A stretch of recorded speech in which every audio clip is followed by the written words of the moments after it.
आप सुन रहे हैं मुंशी प्रेमचंद्र की प्रसिद्ध कहानी कफन।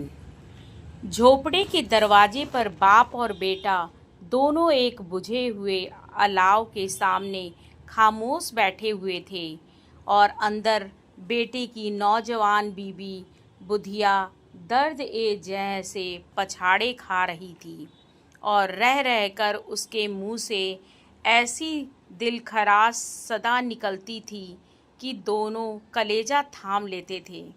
जाड़ों की रात थी, फजा सन्नाटे में गर्क, सारा गांव तारीकी में जज्ब हो गया था। घीसू ने कहा, मालूम होता है बचेगी नहीं, सारा दिन तड़पते हो गया, जा देख तो आ। माधव दर्दनाक लहजे में बोला, मरना ही है तो जल्दी मर क्यों नहीं जाती, देख कर क्या आऊं। तू बड़ा बेदर्द है बे, साल भर जिसके साथ जिंदगानी का सुख भोगा उसी के साथ इतनी बेवफाई। तो मुझसे तो उसका तड़पना और हाथ पांव पटकना नहीं देखा जाता। चमारों का कुनबा था और सारे गांव में बदनाम। घीसू एक दिन काम करता तो 3 दिन आराम। माधव इतना कामचोर था कि घंटे भर काम करता तो घंटे भर चिलम पीता, इसलिए उसे कोई रखता ही ना था। घर में मुट्ठी भर अनाज भी मौजूद हो तो उनके लिए काम करने की कसम थी। जब 2-1 फाके हो जाते तो घीसू दरख्तों पर चढ़कर लकड़ी तोड़ लाता और माधव बाजार में बेच लाता, और जब तक वो पैसे रहते दोनों इधर उधर मारे मारे फिरते। जब फाके की नौबत आ जाती तो फिर लकड़ियां तोड़ते या कोई मजदूरी तलाश करते। गांव में काम की कमी न थी, काश्तकारों का गांव था, मेहनती आदमी के लिए 50 काम थे, मगर उन दोनों को लोग उसी वक्त बुलाते जब 2 आदमियों से एक का काम पाकर भी कनात कर लेने के सिवा और कोई चारा ना होता। काश दोनों साधु होते तो उन्हें कनात और तबक्कुल के लिए ज़ब्त ए नफ्स की मुतलक ज़रूरत ना होती। ये उनकी खल्की सिफत थी, अजीब जिंदगी थी उनकी। घर में मिट्टी के 2-4 बर्तनों के सिवा कोई आसासा नहीं।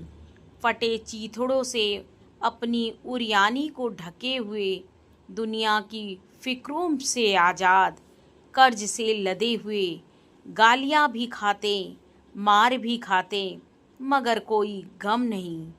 मिस्कीन इतने की वसूली की मुतलक उम्मीद ना होने पर लोग उन्हें कुछ ना कुछ कर्ज दे देते थे। मटर या आलू की फसल में खेतों से मटर या आलू उखाड़ लाते और भून भून कर खाते, या दिन में 10-5 ईख तोड़ लाते और रात को चूसते। घीसू ने इसी जाहिदाना अंदाज में 60 साल की उम्र काट दी और माधव भी सआदतमंद बेटे की तरह बाप के नक्शे कदम पर चल रहा था, बल्कि उसका नाम और भी रोशन कर रहा था। उस वक्त भी दोनों अलाव के सामने बैठे हुए आलू भूंज रहे थे जो किसी के खेत से खोद लाए थे।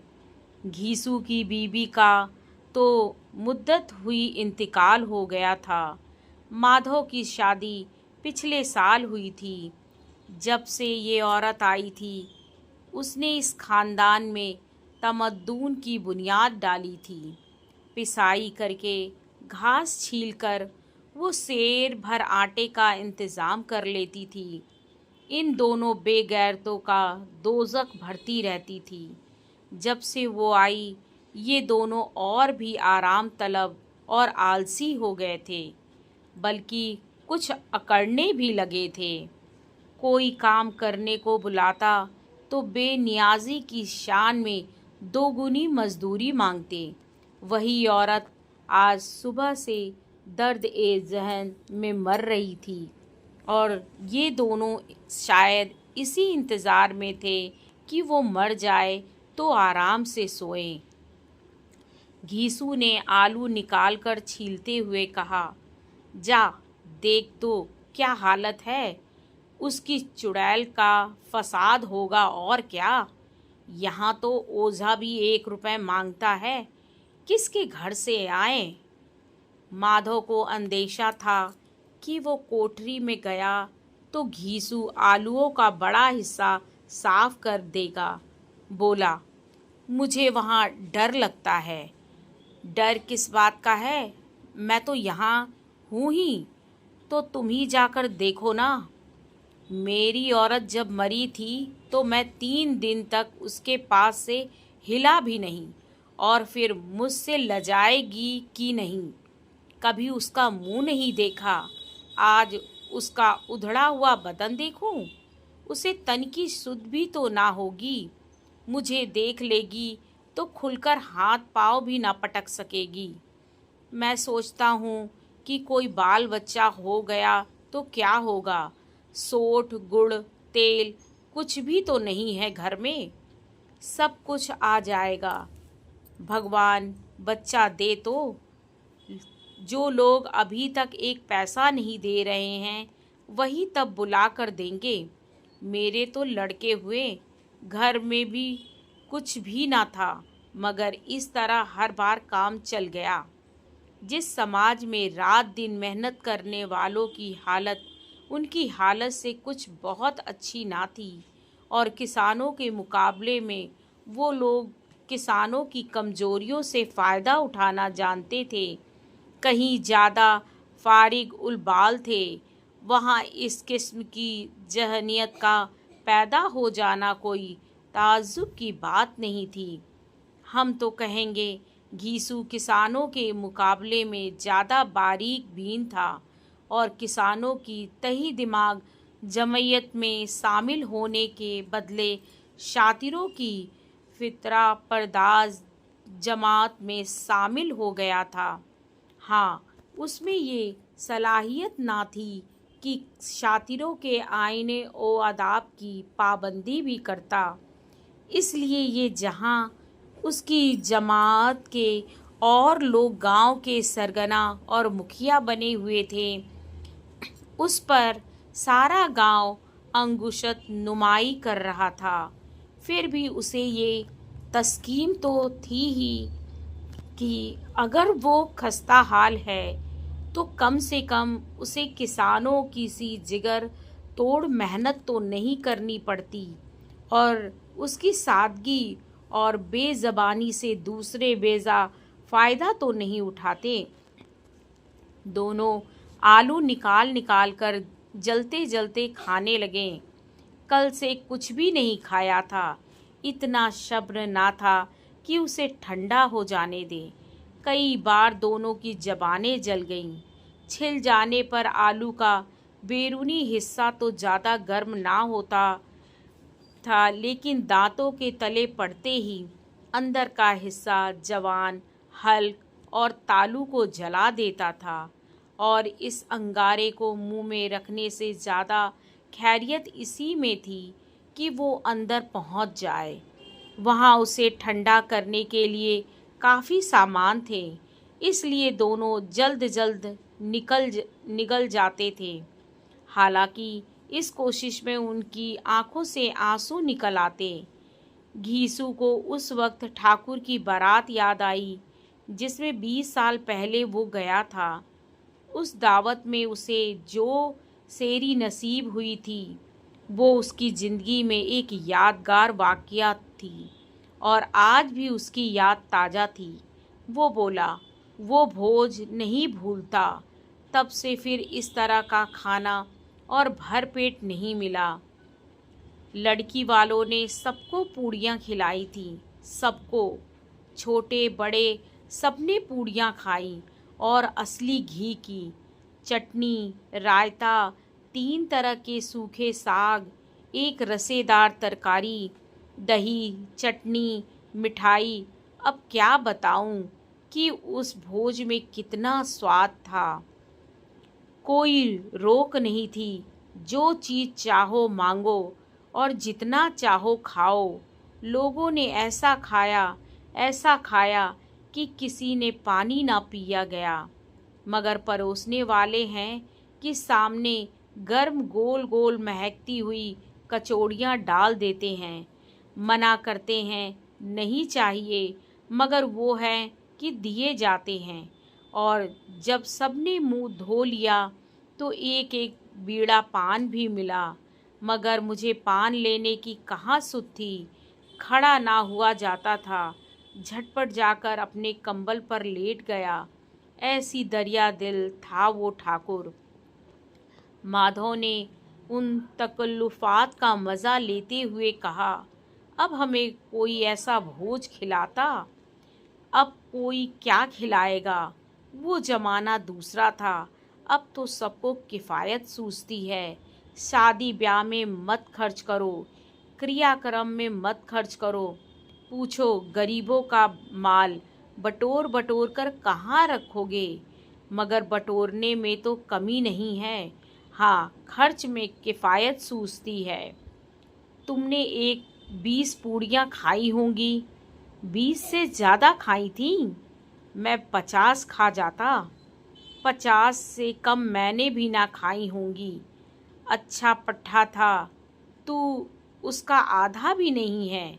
आलू खाकर दोनों ने पानी पिया और वहीं अलाव के सामने अपनी धोतियां ओढ़कर पाँव पेट में डालकर सो रहे, जैसे 2 बजे बड़े अजदहे कुंडलियां मारे पड़े हों और बुधिया अभी तक करा रही थी।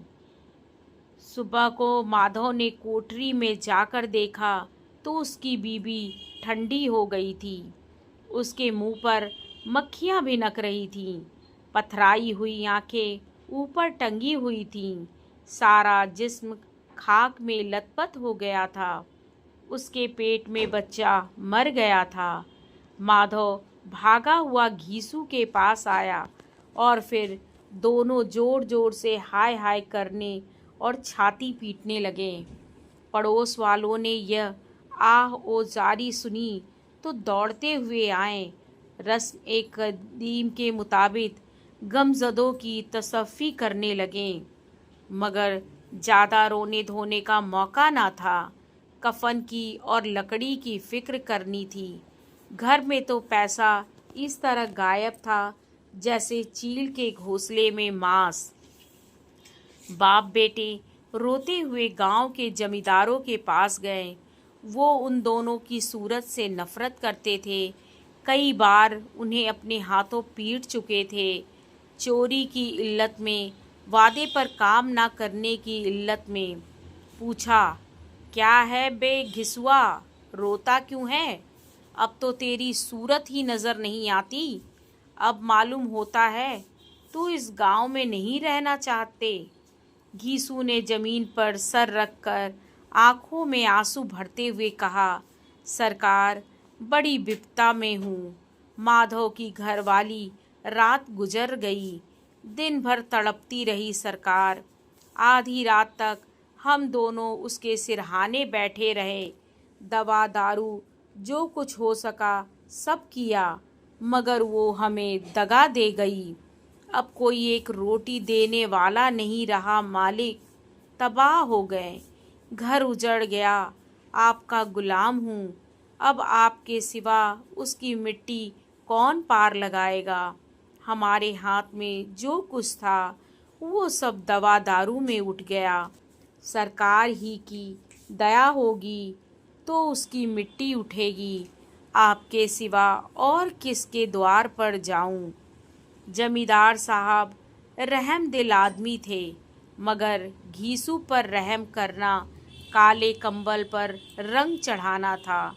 जी में तो आया कह दे, चल दूर हो यहाँ से, लाश घर में रख कर सड़ा। यूं तो बुलाने से भी नहीं आता। आज जब गरज पड़ी तो आकर खुशामद कर रहा है। हरामखोर कहीं का बदमाश। मगर ये गुस्से या इंतकाम का मौका नहीं था। तौअन ओ करहन 2 रुपए निकाल कर फेंक दिए, मगर तशफ़ी का एक कलमा भी मुंह से ना निकला। उसकी तरफ ताका तक नहीं, गोया सर का बोझ उतारा हो। अब जब जमींदार साहब ने 2 रुपए दिए तो गांव के बनिए महाजनों को इनकार की जरूरत क्यों कर होती। घीसू जमींदार के नाम का ढिंढोरा पीटना जानता था। किसी ने 2 आने दिए, किसी ने 4 आने। 1 घंटे में घीसू के पास 5 रुपए की माकूल रकम जमा हो गई। किसी ने गल्ला दे दिया, किसी ने लकड़ी, और दोपहर को घीसू और माधव बाजार से कफन लाने चले और लोग बांस बांस काटने लगे। गांव की रकीक उलकल्ब औरतें आकर लाश को देखती थीं और उसकी बेबसी पर 2 बूंद आंसू गिराकर चली जाती थीं। बाजार में पहुंचकर घीसू बोला, लकड़ी तो उसे जलाने भर की मिल गई है, क्यों माधव?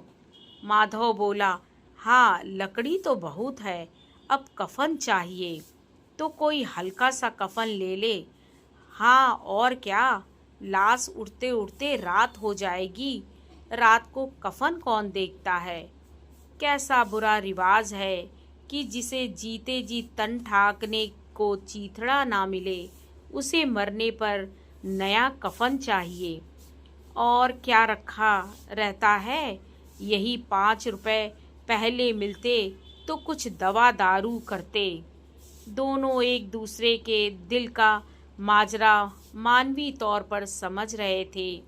बाजार में इधर उधर घूमते रहे, यहाँ तक कि शाम हो गई।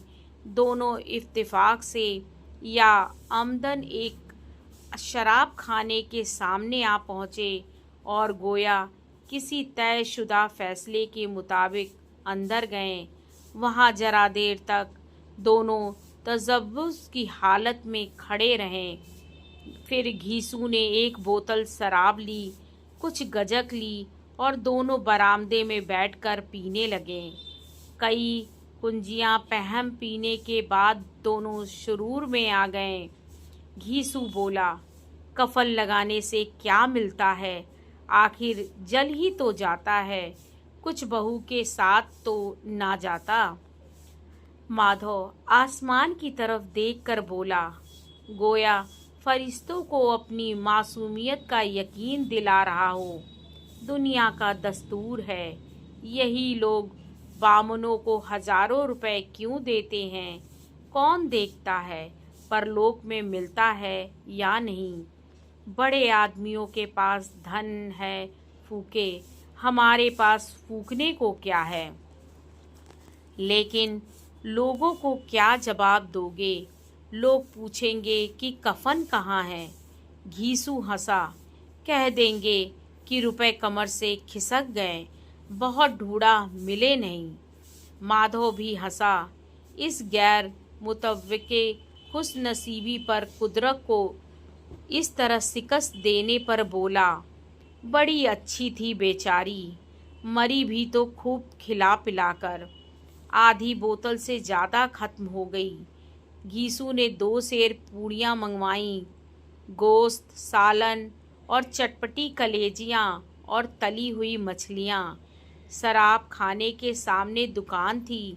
माधव लपक कर 2 पतलों में सारी चीज़ें ले आया। पूरे 1.5 रुपए खर्च हो गए, सिर्फ थोड़े से पैसे बच रहे। दोनों उस वक्त इस शान से बैठे हुए पूड़ियाँ खा रहे थे जैसे जंगल में कोई शेर अपना शिकार उड़ा रहा हो।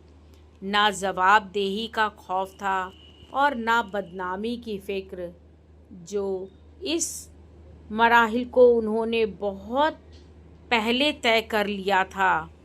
घीसू फ़लसफ़ियाना अंदाज से बोला, हमारी आत्मा प्रसन्न हो रही है तो क्या उसे पुण्य ना होगा।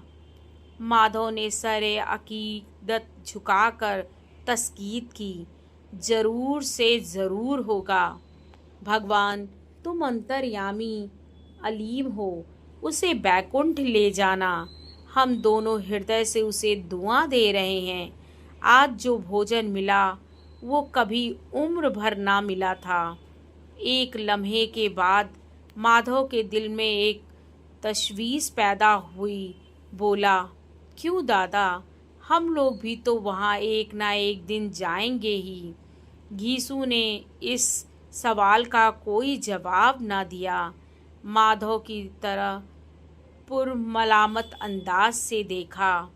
वो वहाँ हम लोगों से पूछेगी, तुमने हमें कफन क्यों ना दिया, तो क्या कहेंगे? कहेंगे तुम्हारा सर। पूछेगी तो जरूर, तू कैसे जानता है उसे कफन ना मिलेगा? मुझे अब गधा समझता है? मैं 60 साल दुनिया में क्या घास खोजता रहा? उसको कफन मिलेगा, और इससे बहुत अच्छा मिलेगा, जो हम देंगे। माधव को यकीन न आया। बोला, कौन देगा? रुपए तो तुमने चट कर दिए। घीसू तेज हो गया। मैं कहता हूँ उसे कफन मिलेगा तो मानता क्यों नहीं? कौन देगा बताते क्यों नहीं? वही लोग देंगे जिन्होंने अब के दिया। हाँ, वो रुपए हमारे हाथ ना आएंगे, और अगर किसी तरह आ जाएं तो फिर हम इस तरह बैठ पिएंगे और कफन तीसरी बार लेगा। ज्यों-ज्यों अंधेरा बढ़ता था और सितारों की चमक तेज होती थी, मैं खाने की रौनक भी बढ़ती जाती थी। कोई गाता था, कोई बहकता था, कोई अपने रफ़ीक के गले लिपटा जाता था, कोई अपने दोस्त के मुंह से सागर लगाए देता था। वहाँ की फिज़ा में सुरूर था, हवा में नशा। कितने तो चुल्लू में ही उल्लू हो जाते हैं। यहाँ आते थे तो सिर्फ खुद फरामोशी का मज़ा लेने के लिए। शराब से ज़्यादा यहाँ की हवा से मसरूर होते थे। जीस्त की बला यहाँ खींच लाती थी, और कुछ देर के लिए वो भूल जाते थे कि वो जिंदा हैं या मुर्दा, या जिंदा तरगोर हैं। और ये दोनों बाप बेटे अब भी मज़े ले ले के चुस्कियाँ ले रहे थे। सबकी निगाहें उनकी तरफ जमी हुई थी। कितने खुशनसीब हैं दोनों। पूरी बोतल बीच में है। खाने में फारिग होकर माधव ने बची हुई पूड़ियों का पत्तल उठाकर एक भिखारी को दे दिया, जो खड़ा उनकी तरफ गुरसना निगाहों से देख रहा था, और देने के गुरूर और मशरत और बलबले का अपनी जिंदगी में पहली बार एहसास किया। घीसू ने कहा, ले जा, खूब खा और आशीर्वाद दे। जिसकी कमाई थी वो तो मर गई, मगर तेरा आशीर्वाद उसे जरूर पहुंच जाएगा। रोए रोए से आशीर्वाद दे, बड़ी गाढ़ी कमाई के पैसे हैं। माधव ने फिर आसमान की तरफ देखकर कहा, वो बैकुंठ में जाएगी, दादा बैकुंठ की रानी बनेगी। घीसू खड़ा हो गया और जैसे मसरत की लहरों में तैरता हुआ बोला, हाँ बेटा, बैकुंठ में ना जाएगी तो क्या ये मोटे मोटे लोग जाएंगे, जो गरीबों को दोनों हाथ से लूटते हैं और अपने पाप के धोने के लिए गंगा में जाते हैं और मंदिरों में जल चढ़ाते हैं। ये खुश इत्तेकादी का रंग भी बदला। तलब्बुन नशे की खासियत है। यास और गम का दौरा हुआ। माधव बोला, मगर दादा, बेचारी ने जिंदगी में बड़ा दुख भोगा, मरी भी कितनी दुख झेल कर। वो अपनी आंखों पर हाथ रखकर रोने लगा। घीसू ने समझाया, क्यों रोता है बेटा, खुश हो ही के वो माया जाल से मुक्त हो गई, जंजाल से छूट गई। बड़ी भगवान थी जो इतनी जल्द मोह माया के बंधन तोड़ दिए। और दोनों वहीं खड़े होकर गाने लगे। ठगनी क्यों नैना झमकावे ठगनी, सारा मैं खाना मह ए तमाशा था। और ये दोनों मैकस मखमूर महमियत के आलम में गाए जाते थे। फिर दोनों नाचने लगे, उछले भी, कूदे भी, गिरे भी, मटके भी, भाव भी बताएं, और आखिर नशे से बदमस्त होकर वहीं गिर पड़े। आप सुन रहे थे मुंशी प्रेमचंद की प्रसिद्ध कहानी कफन।